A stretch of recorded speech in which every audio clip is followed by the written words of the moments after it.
ustedes son gente ya de mi confianza. Yo estoy jugando para afuera, presidente, que yo dije cómo lo va a hacer, como ustedes dicen todo esto está hecho para mí. Es un poder político, ¿no? Claro. Plata como cancha para ustedes. Cuando el dinero se vuelve un idioma político, deja de ser un medio y se convierte en un mensaje. Plata como cancha. Este es el caso de César Acuña, un hombre que se vende como símbolo de sacrificio, pero cuya historia, cuando se mira de cerca, cuenta otra cosa. Si creías conocerlo, hoy vas a descubrir de qué está hecho realmente su poder. Y esto te asustará. Bienvenidos a Crónicas de la Realidad. Si te importa la política sin filtros, suscríbete ahora y activa la campana. Aquí vamos a contar las cosas como son, con nombres, hechos y contexto. César Acuña siempre ha repetido una y otra vez que nació pobre, que vendía caramelos y que la vida lo golpeó desde el inicio. Sí, es cierto. Su origen humilde nadie lo discute. Lo que se cuestiona es el camino que eligió para dejar de serlo. Porque cuando el dinero entra por la puerta con demasiada velocidad, sin explicación transparente, la sospecha se sienta en la mesa y no se vuelve a levantar. Y sobre todo, si ésta viene acompañada de escándalos. Pero vayamos por partes. No con rumores, sino con hechos. Denuncias, investigaciones, fechas, personas afectadas. Y con un análisis frío, detallado y, sobre todo, honesto. Porque este guión no viene a aplaudir la narrativa del éxito. Viene a preguntarse qué se hizo realmente para lograrlo. Una de las polémicas más fuertes, la que primero le quitó la máscara frente al país, ocurrió cuando un libro académico, publicado originalmente en 2002, apareció firmado por él como si fuera su autor. Pero el verdadero autor era Otoniel Alvarado, profesor universitario, investigador, un hombre que dedicó años a estudiar política educativa. ¿Qué hizo Acuña? Tomó esa obra y la presentó como propia. Resultado, un docente humillado, indignado, obligado a defender algo tan básico como su propiedad intelectual. ¿Y quién intervino? Indecopi, que entre agosto y septiembre de 2016 emitió resoluciones sancionando la infracción al derecho moral de paternidad del autor. Pero lo más importante es lo que vino después. No hubo disculpa pública, ni rendición de cuentas, ni reconocimiento del daño. Hubo un acuerdo extrajudicial, un trato de dinero para que el golpe no hiciera ruido, para que el escándalo tuviera un final silencioso, para que la verdad no siguiera marchitando esa imagen de gran líder académico. Cuando alguien comete un acto de deshonestidad intelectual y decide pagar plata para taparlo, demuestra que no le interesa la ética. Le interesa que no lo descubran. Y cuando uno aprende que el silencio ajeno puede comprarse, ya tiene la fórmula perfecta para moverse en la política peruana. Esa fue la primera persona perjudicada directamente por César Acuña, un profesor, un hombre de conocimiento. Pero no fue el único. Años más tarde, en 2009, Acuña obtuvo un doctorado en la Universidad Complutense de Madrid, lo que le permitió presumir un estatus académico mayor, incluso superior al de muchos de sus rivales políticos. Sin embargo, en 2016, durante la campaña presidencial, periodistas y especialistas comenzaron a revisar la tesis con lupa. Y la lupa encontró grietas, plagios, coincidencias sospechosas, fragmentos sin citas adecuadas. La presión pública fue tan grande que la misma universidad, el 19 de julio de 2016, reconoció la existencia de irregularidades y activó un proceso interno de evaluación. Nunca se anuló el grado, sí, pero tampoco se limpió la duda. Esa duda quedó instalada como una sombra permanente, una sombra que no cae sobre él solo. Cae sobre todo el sistema educativo que dirige y también sobre cada estudiante que pasa por sus universidades creyendo que el mérito es la regla. ¿Cuál es el daño aquí? La idea misma del esfuerzo académico. El mensaje implícito es terrible. No necesitas esforzarte para subir, Solo necesitas dinero para comprar prestigio. El daño es para miles de jóvenes peruanos que ven su futuro como moneda en el mostrador de un negocio gigantesco. Si este video desaparece mañana, al menos tú ya estarás aquí. Suscríbete para que nadie te controle lo que puedes ver. Ahora avancemos en el tiempo.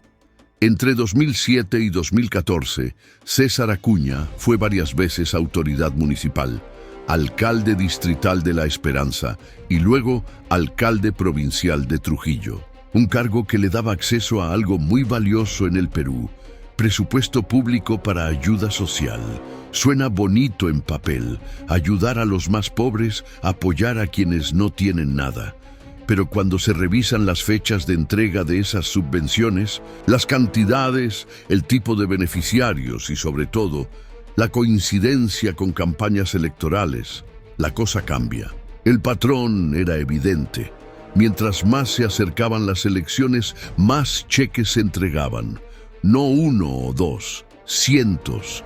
Cheques para clubes de madres, para asociaciones vecinales, para comedores, para organizaciones que, curiosamente, luego aparecían en mitines a su favor. Los hechos no solo fueron observados por periodistas, también por la Fiscalía Anticorrupción. Hubo procesos iniciados en 2012 por uso indebido de fondos municipales. Investigaciones que, aunque algunas terminaron archivadas, revelaron un estilo de gobierno: la política social como arma electoral. ¿Quién fue la víctima aquí? No solo el Estado, no solo la ley. Las víctimas fueron las mujeres pobres, los niños que necesitaban comida, los barrios vulnerables de Trujillo. Para ellos, la ayuda se transformó en una deuda de campaña. Su dignidad fue usada como propaganda. Cuando la comida se convierte en voto, cuando la miseria se convierte en estrategia, la corrupción deja de ser financiera y se vuelve moral. Y en medio de este estilo de hacer política, en alguna entrevista informal, escapó la frase que lo define por completo: plata como cancha. Al principio causó risa. El Perú lo volvió meme. Pero cuando empiezas a revisar los hechos, entiendes que esa frase no fue un resbalón de lenguaje.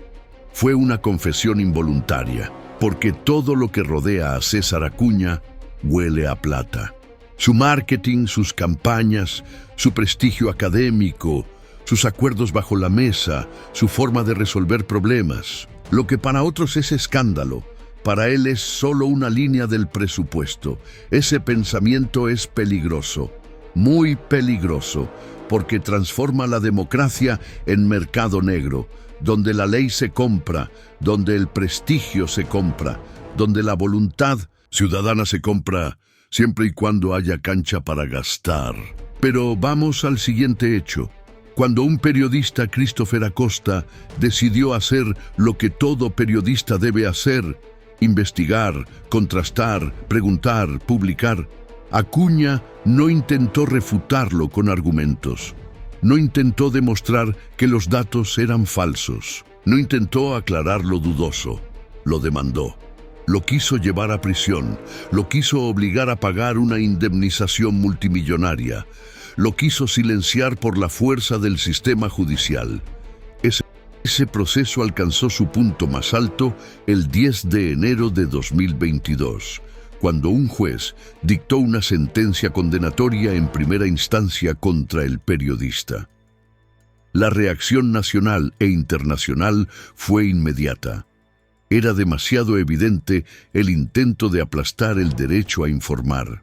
La víctima aquí fue clarísima: el periodismo, la verdad, la libertad de saber. Cuando un político usa los tribunales para corregir a quien lo cuestiona, está declarando públicamente que su poder depende del miedo de los demás. Y ese miedo es contagioso. Por esos mismos años, 2022, estalló otro escándalo: los audios filtrados de Lady Camones, entonces presidenta del Congreso y militante de su partido Alianza para el Progreso. En esos audios se escuchaba cómo Acuña presionaba para apurar un proyecto de ley que beneficiaría su candidatura en la libertad. La frase textual, "necesito esa ley ya", quedó grabada en la retina de todo el país. ¿Qué revela eso? Que para él la ley no es un límite, es una herramienta. Una herramienta que debe servir a sus ambiciones personales. Las víctimas aquí fueron las leyes utilizadas como palancas privadas y la democracia convertida en un servicio VIP. La suma de todo esto no es un accidente, es un método, un modelo completo de cómo llegar a lo más alto sin importar las reglas.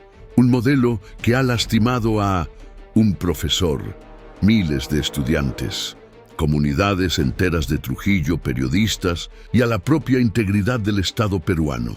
Ese es el verdadero costo del ascenso de César Acuña.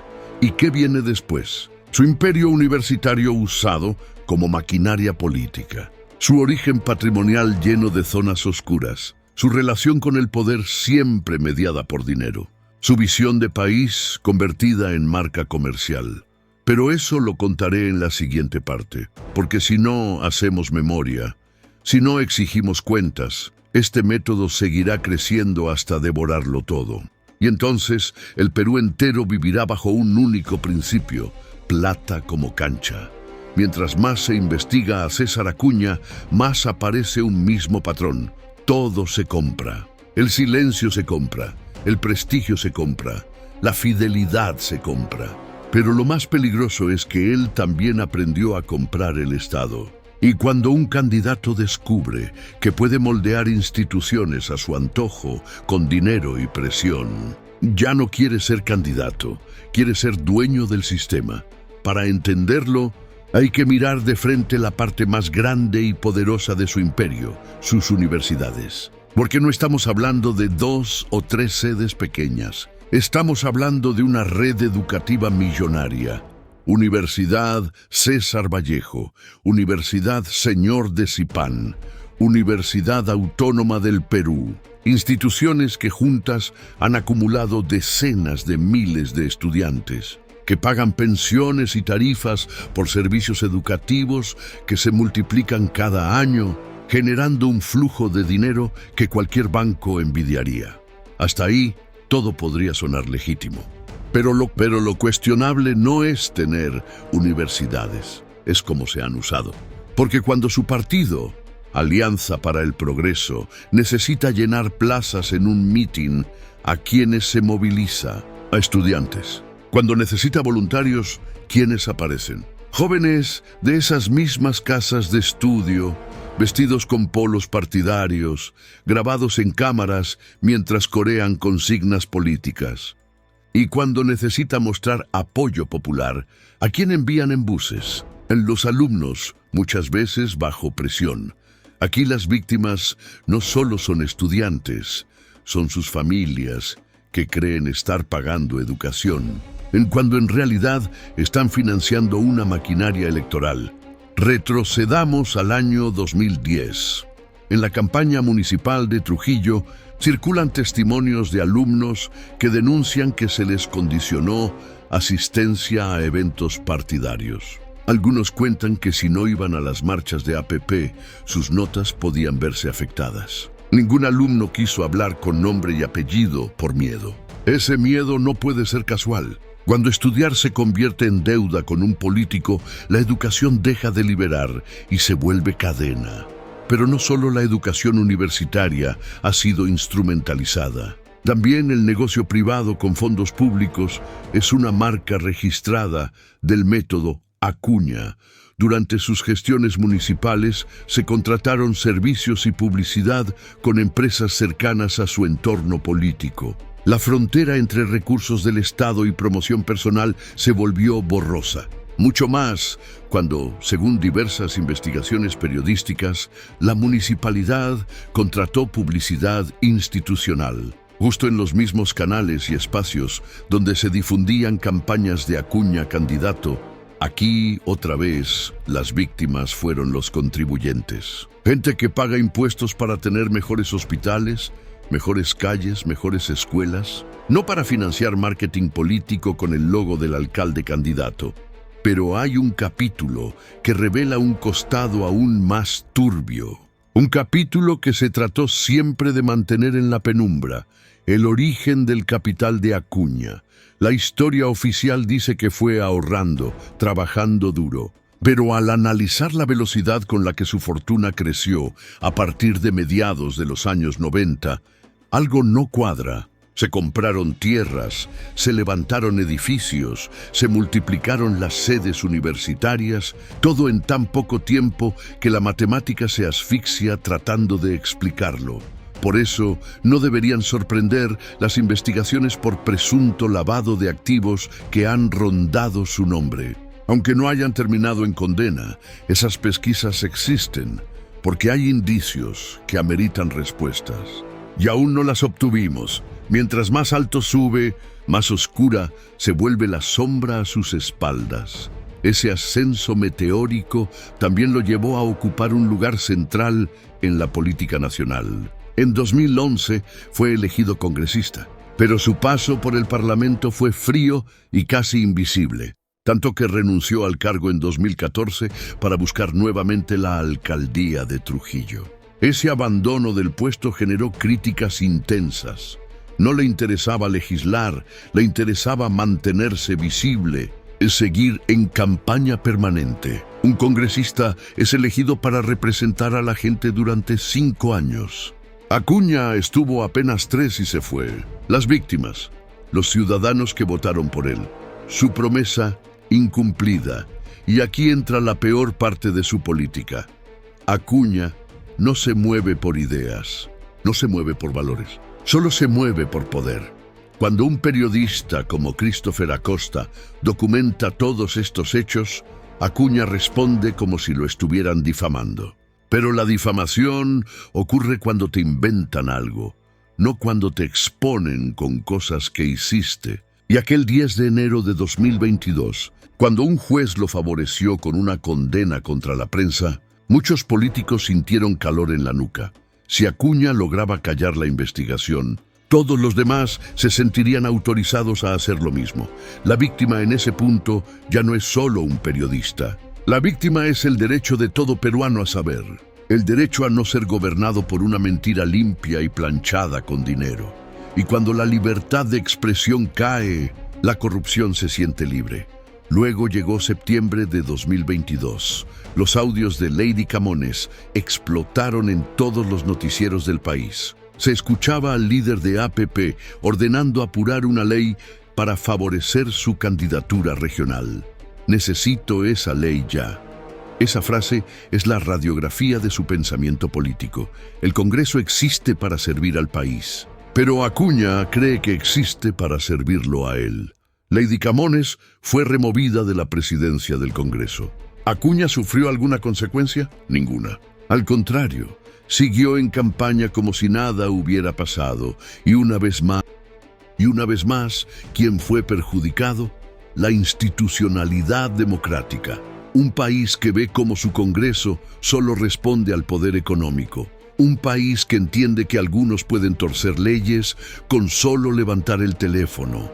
Pero volvamos a otra víctima de su ascenso, su propia familia.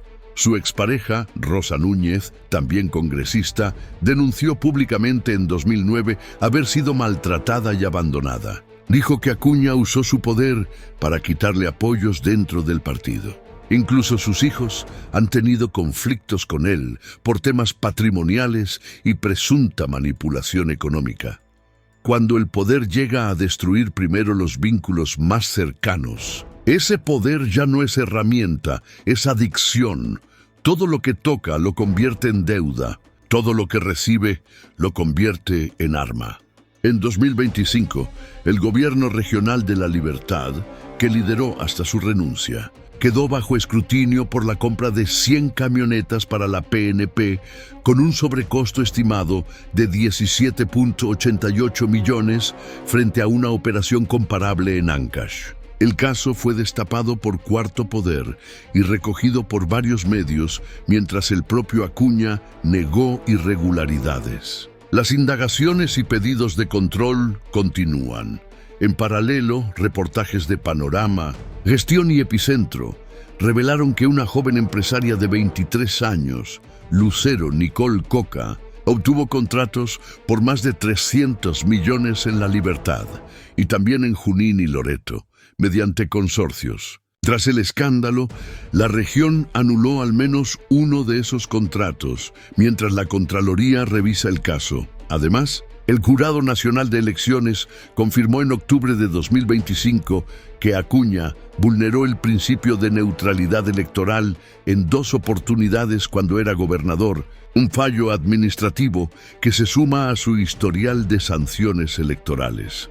Desde aquel 2002, cuando apareció su nombre en un libro que no escribió, hasta el 2025, cuando vulneró el principio de neutralidad electoral en 2 oportunidades. Los hechos muestran siempre la misma fórmula. Si la reputación está dañada, plata. Si hay un crítico incómodo, demanda. Si la gente está en necesidad, cheque y foto. Si la ley estorba, llamada y presión. Si la academia cuestiona, tecnicismos y lobby. Nada de principios. Repasemos lo que ya dejó atrás su método. A Otoniel Alvarado le robó la autoría. A miles de estudiantes les robó el valor del mérito. A los pobres de Trujillo les robó su dignidad al convertirlos en votos condicionados. A un periodista le quiso robar la voz. La democracia le robó el sentido, imponiendo su voluntad por encima de la ley. A su propia pareja le robó la paz familiar mientras construía su imagen pública. ¿Cómo se llama eso? Depredación política, no liderazgo. Este es el punto donde el Perú debería hacer una pausa, mirar ese historial completo y preguntarse, ¿es este el tipo de persona en la que podemos confiar para dirigir nuestro país?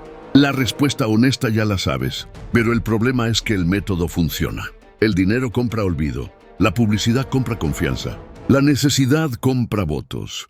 Por eso este análisis debe continuar. Falta hablar del origen patrimonial que nunca fue explicado, de contratos públicos dirigidos, de cómo convirtió las universidades en máquinas de propaganda, de cómo sus eslóganes no son aspiraciones, sino amenazas. Todavía hay mucho que exponer, y aquí nadie se calla, porque mientras la verdad siga saliendo a la luz, aunque él intente apagarla con demandas, aunque él quiera moldear la historia con dinero, aunque él crea que tiene todo bajo control, el Perú aún puede decirle no todo se compra. El verdadero poder de César Acuña no se hizo con discursos ni con ideas, se hizo con dinero. Y ese dinero tan abundante y tan oportuno nunca ha sido explicado con claridad. Él asegura que su riqueza viene del negocio educativo, que cada sol se ganó con esfuerzo. Pero hay un detalle que siempre se pasa por alto, la velocidad.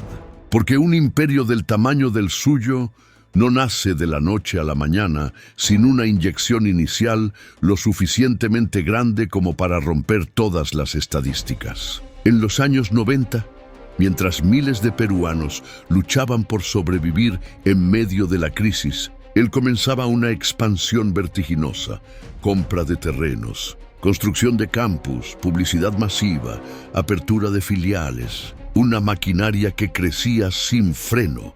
Y aquí surge la pregunta que jamás ha querido responder: ¿de dónde salió el primer gran caudal? ¿Cómo se financió la primera etapa antes de que su marca fuera conocida? En política, las respuestas incompletas son más peligrosas que las mentiras, porque una mentira se puede detectar. Una respuesta incompleta es un laberinto donde todo puede esconderse. Y en el caso de Acuña, siempre falta una parte de la historia. No es casual que su nombre haya aparecido en investigaciones por presunto lavado de activos. No se llegó a una condena, sí, pero el simple hecho de que existiera una pesquisa de ese calibre demuestra que los indicios estaban ahí. La Fiscalía no abre expedientes por capricho, los abre cuando algo no cuadra. Y aquí muchas cosas no cuadraban. Y eso nos lleva al análisis que más incomoda. César Acuña no quiere gobernar para cambiar al país. Quiere gobernar para no depender de nadie más. Quiere que el Estado lo necesite más de lo que él necesita al Estado. Cuando un político desdibuja los límites entre lo público y lo privado, el daño no es momentáneo, es generacional. porque deja a toda una sociedad con la sensación de que nada tiene sentido si no hay plata de por medio, porque normaliza que la ética sea una opción, no una obligación, porque nos acostumbra a vivir bajo la lógica de que todo tiene precio, incluso lo que se supone que es sagrado, la educación, la justicia, la verdad. Y si hay una víctima que resume todo el daño causado por su estilo, esa víctima es el Perú entero. Desde el estudiante que pierde fe en el mérito, hasta el periodista que teme decir la verdad. Desde el ciudadano que siente que nadie lo escucha si no ofrece un voto, hasta la democracia que se corrompe lentamente mientras los aplausos se compran y las críticas se demandan. Hoy, su figura sigue siendo poderosa. Sigue teniendo millones para invertir en campañas. Sigue teniendo universidades que llenan estadios con solo pedirlo. Sigue teniendo partidos que se sostienen por conveniencia. Sigue teniendo influencia para presionar al Congreso, para negociar con alcaldes y gobernadores, para aparecer siempre como un gran benefactor, cuando lo que realmente ofrece es el mismo trato en cada operación. Yo te doy algo hoy, tú me das tu lealtad mañana. Su método no es único, pero sí es uno de los más sofisticados. Y por eso resulta tan peligroso.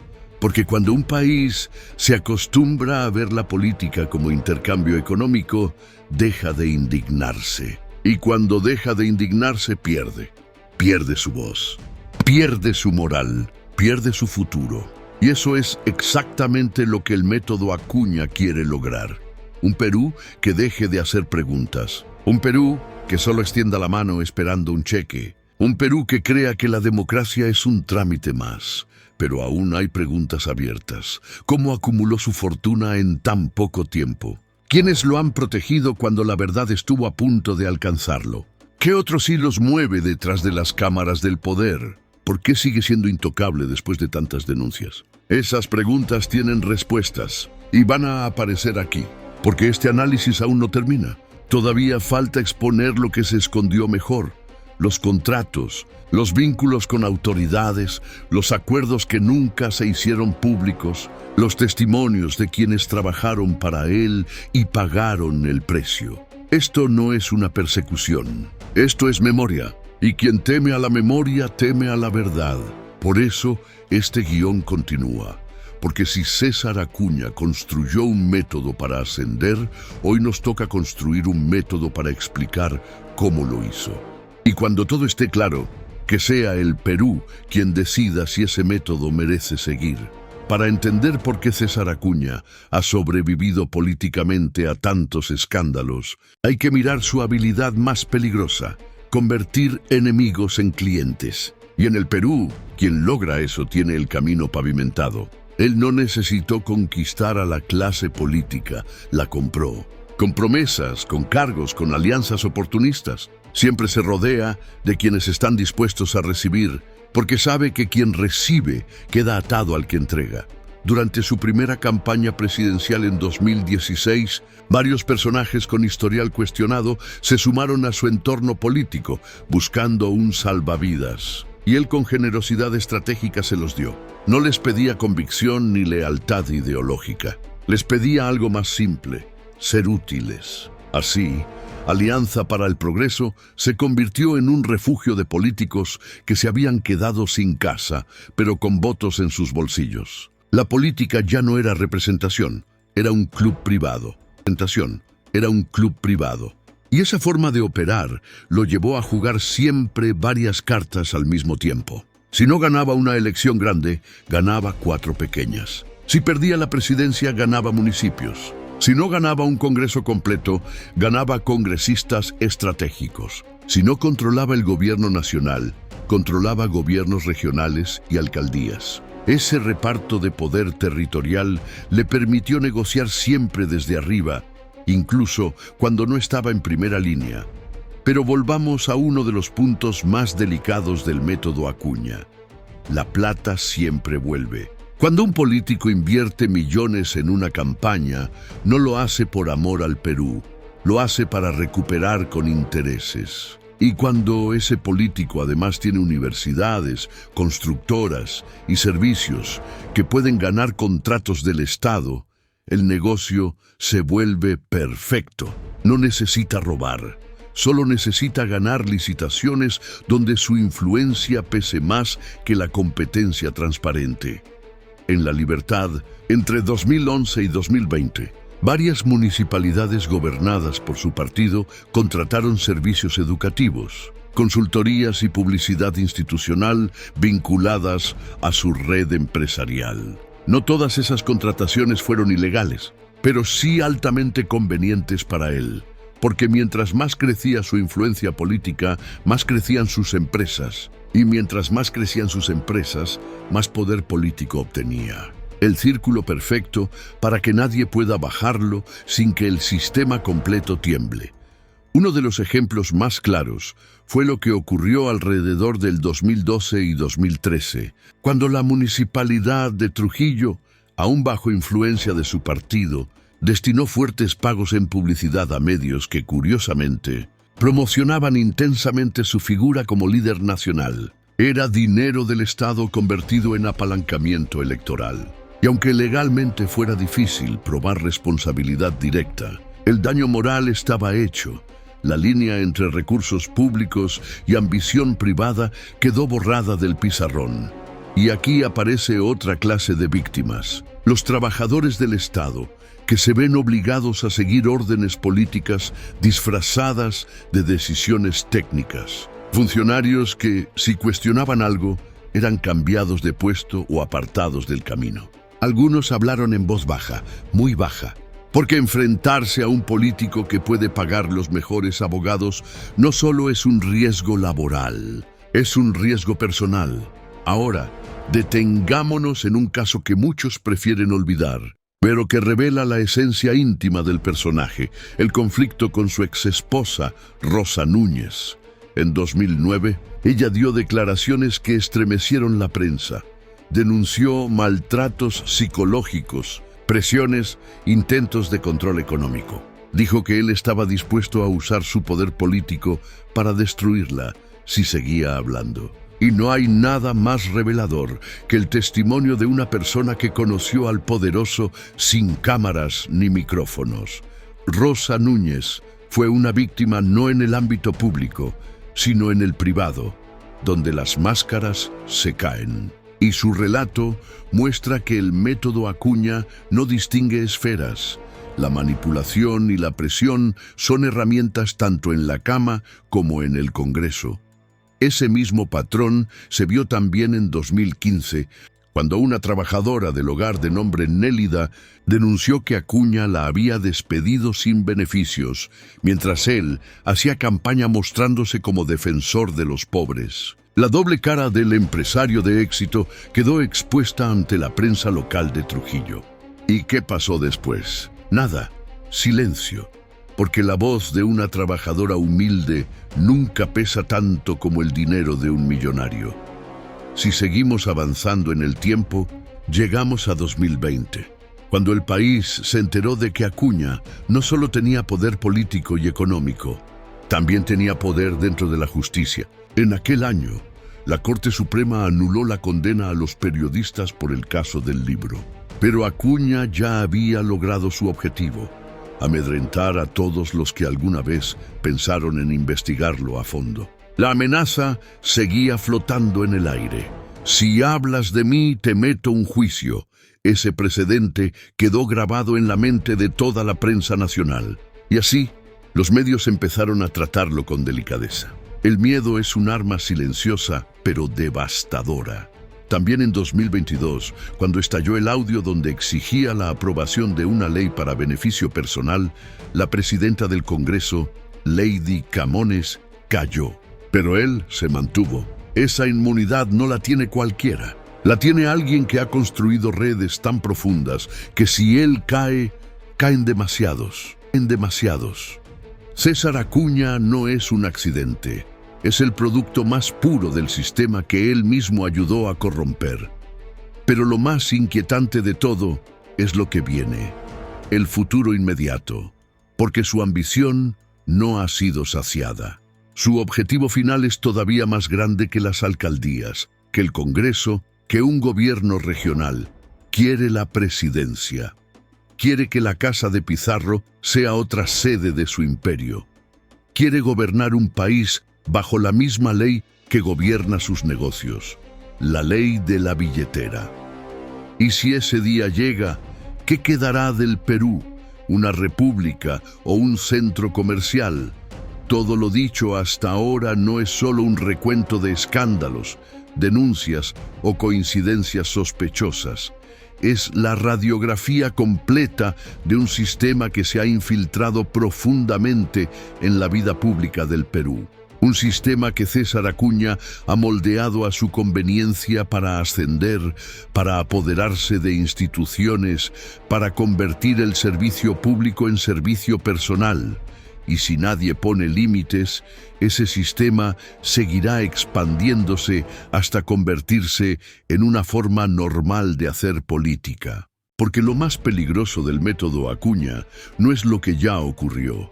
Lo más peligroso es lo que puede ocurrir si no se le detiene. Imagina un país donde un hombre así tome el control total del aparato estatal, donde cada crítica se responda con una demanda judicial, donde cada programa social sea un mecanismo de captación electoral, donde cada institución educativa esté al servicio de la propaganda, donde cada ley aprobada tenga un destinatario, él mismo, donde el dinero deje de ser un medio y se convierta en la única ideología. Y no estamos lejos de eso. En 2022, Acuña quedó a un paso de consolidar la gobernación de la libertad, un territorio que conoce de memoria, un territorio donde ha sembrado promesas y cheques por décadas, un territorio que ha aprendido a verlo no como un político, sino como un proveedor. Y esa es la peor forma de relación entre un ciudadano y el poder, cuando se cree que el poder da y no que el poder debe, porque ahí aparece el verdadero drama del método Acuña. No solo compra apoyos, compra mentalidades. Hace que miles crean que su voto tiene precio. Hace que una familia humilde sienta que se le debe algo. Hace que la democracia parezca un favor y no un derecho. En esa lógica, la gente deja de ser libre, deja de exigir, deja de cuestionar, deja de pensar, porque quien piensa, molesta. Y a los que molestan, él ya demostró cómo pretende tratarlos. La pregunta es, ¿quiere el Perú algo así como presidente? Porque Acuña no oculta su ambición. Después de perder la carrera presidencial en 2016, dijo que no se rendiría, que volvería, que Dios y el pueblo lo pondrían donde él cree que debe estar. Pero no es Dios quien lo impulsa, no es el pueblo quien lo empuja, es la plata. Siempre la plata, la misma que aparece cuando hay un escándalo para borrar la huella, la misma que aparece cuando hay necesidad humana que puede ser explotada, la misma que aparece cuando se requiere presionar una ley, la misma que permitió que su nombre apareciera en un libro que no escribió, la misma que usó para perseguir a un periodista por hacer su trabajo. ¿Y cómo va a gobernar alguien así si llega a la presidencia? La respuesta es sencilla y espeluznante. Gobernará igual como ha hecho todo en su vida pública, a golpe de chequera, a golpe de amenaza, a golpe de apariencias. Estás ante un político que jamás ha pedido perdón, que jamás ha reconocido una falta, que jamás ha dicho «me equivoqué», y quien cree que nunca se equivoca, cree también que tiene derecho a todo. Eso nos obliga a hacernos una pregunta que debería ponerle la piel de gallina al país entero. ¿Qué pasa cuando el dinero se vuelve jefe del Estado? La respuesta es clara. El Estado deja de servir al pueblo. El Estado sirve al dueño del dinero. Y si ese dueño del dinero es un político acostumbrado a moldear la realidad según su conveniencia, la democracia ya no será una forma de gobierno. Será un trámite para su próxima factura de poder. Es fácil ser el héroe de tu propia historia cuando se tienen millones para editar el guión. Es fácil hablar de meritocracia cuando la meritocracia se compra. Es fácil hablar de ayudar al pueblo cuando el sufrimiento del pueblo es tu negocio político. Por eso, este video no es un ataque, es una defensa de la verdad, una defensa de la democracia, una defensa de los ciudadanos que merecen ser gobernados por ideas y principios, no por plata y amenazas, porque el peligro no está en un solo hombre. El peligro está en el mensaje que deja su éxito. Si tienes plata, puedes ser lo que quieras. Ese mensaje destruye generaciones. Ese mensaje destruye sueños. Ese mensaje destruye la fe en que el trabajo honrado tiene sentido. Hoy, el Perú está herido, dividido, cansado de políticos que mienten, roban y prometen para volver a mentir. Pero por cansancio, no podemos permitir que el poder caiga en las manos de un hombre cuya única estrategia es el dinero. Porque si aceptamos que la plata compre la verdad, después la plata comprará la justicia y luego comprará la libertad. Y cuando la libertad está en venta, lo único que nos queda es resignarnos a ser mercancía. Por eso, este mensaje tiene que llegar lejos. A cada estudiante que merece que su título valga por esfuerzo. A cada madre que merece ayuda sin chantaje. Político, a cada periodista que merece investigar sin miedo, a cada ciudadano que merece votar sin ser comprado. Que lo sepa él y lo sepa el país. El Perú no está en venta, las elecciones no están en venta, la dignidad no está en venta, el futuro de nuestros hijos no está en venta. Y si César Acuña quiere seguir diciendo plata como cancha, que lo haga. Que el mundo sepa cuál es su única idea para el Perú. Pero si hay algo que la historia nos ha enseñado, es que la verdad tiene más valor que cualquier cheque. Y la memoria del pueblo, cuando despierta, no se compra, no se negocia, no se silencia. Ahora que ya conoces el método, la decisión está en tus manos. Si el Perú calla, él gana. Si el Perú recuerda, él cae. No se trata de política, se trata de decencia, se trata de país, se trata de ti. Este es Crónicas de la Realidad. Si llegaste hasta aquí, suscríbete y comparte. La democracia no se defiende sola. Necesita ojos, necesita voz, necesita coraje.